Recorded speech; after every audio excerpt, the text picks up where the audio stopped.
Maskati akanaka kwamuri, daughters of virtue. I am Prophetess Memory MATIMBIRE from Ndadhiniwa prayer group. Ndichaverenga kubva kuna Matthew chapter number 2 verse number 13. Nemusoro weshoko wandati Ramba, Kunyararidzwa, Nevanazvo.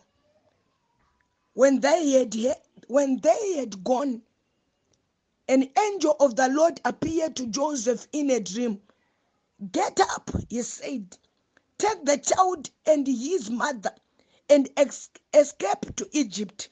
Stay there until I tell you, for Herod is going to search for the child to kill him." So he got up, took the child and his mother during the night and left for Egypt, where he stayed until the death of Herod. And so was fulfilled what the Lord said through the prophet, "Out of Egypt I called my son."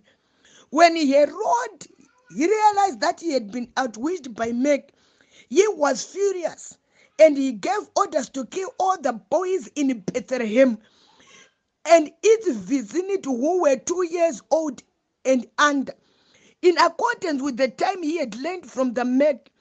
Then what was said through the prophet Jeremiah was fulfilled. "A voice is heard in Rama, weeping a great mourning and a great mourning, Rachel weeping for her children and refused to be comforted because they were no more." Ndikuda kungo encourage umwe munhu ari mu comfort zone, anoti akango comfortwa atokanganwa, but chamukamfota hapana chaapuwa. Kune vanhu vanogona kukunyaradza zvekuti unopepuka 30 years dzadarika pasina chauinacho. Kune vanhu vanogona kutaura zvekuti vanokutonhodza kupisa kwese kwokutsvaga Mwari kukapera. Bhaibheri riri kuti a voice was heard in Rama. Rachel was crying. But this time Bible riri kuti anoramba kunyaradzwa nevanhu. Anoti only God can comfort me, not to be comforted by men. Chandinotenda ndechekuti panofirwa munhu pese hama dzinouya kuzonyaradzwa, vanokamfota vachikamfota, vanokudza kuti rufu inzira yedu tese vachitaura, vanotaura kuti inga ini neniwo ndakambofirwa wani, inga baba wako vakafa wani ndikanyarara. Kwa iwe wachemei zvanyanya kuita kuti unogona kutofa nekurwara nekuchema. Pekutanga Rachel ndokunyararidzwa. Pechipiri Bhaibheri roti umwe mwana ndokufa zvekare.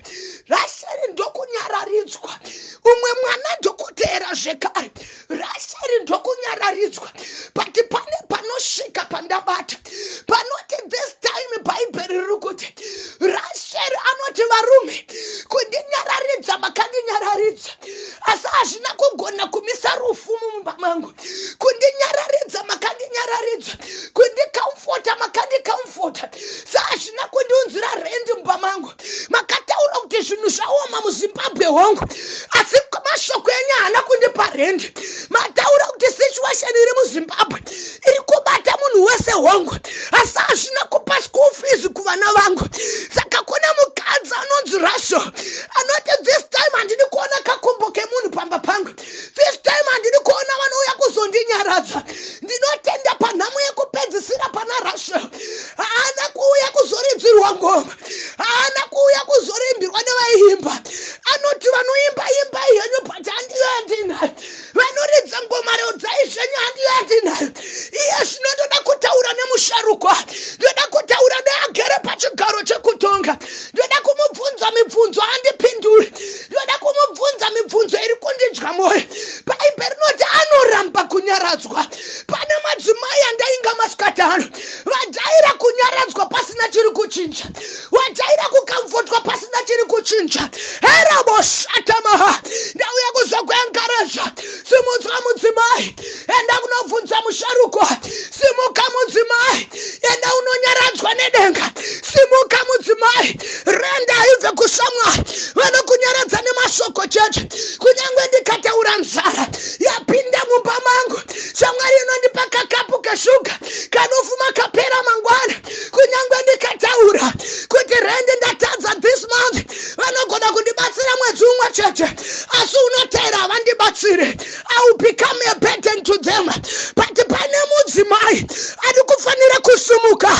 unotarisana nedenga rinoti kana richinge rapa haripeshe mwedzi umwe chete, rinoti kana richinge rakunyaradza harinyaradze ipapo chete. Eraboshatamaha mauteteriatora usanyaradzwe nevanazvo vanokudzoneswa takatanga tichifamba netsoka. Makafamba zvikazodii vasikana? Handiti maanadzo here dzimota? Pane vanoti takatanga tirimo muzvitangwere, maivemo zvikazodii? Maanawo matudhapo story. Musandinyaradze, ndinodawo yangu mota. Musandinyaradze, ndinodawo yangu imba. Varume musandinyaradze, ungomwa uri kurwadza. Anamai musandinyaradze, kusemwa marriage hakunakidza. Pane mudzimai ari kufanira kusimuka. Pane mudzimai ari kufanira kuita nharo. A voice was heard. It was heard in Rama. They shall cry for your children, refusing to be comforted by men. Refuse to be comforted. Ramba Kunyararidzwa. Ramba Kunyararidzwa. To be continued tomorrow in the mountain. See you there. Prophetess Memory Matimbire. Amen.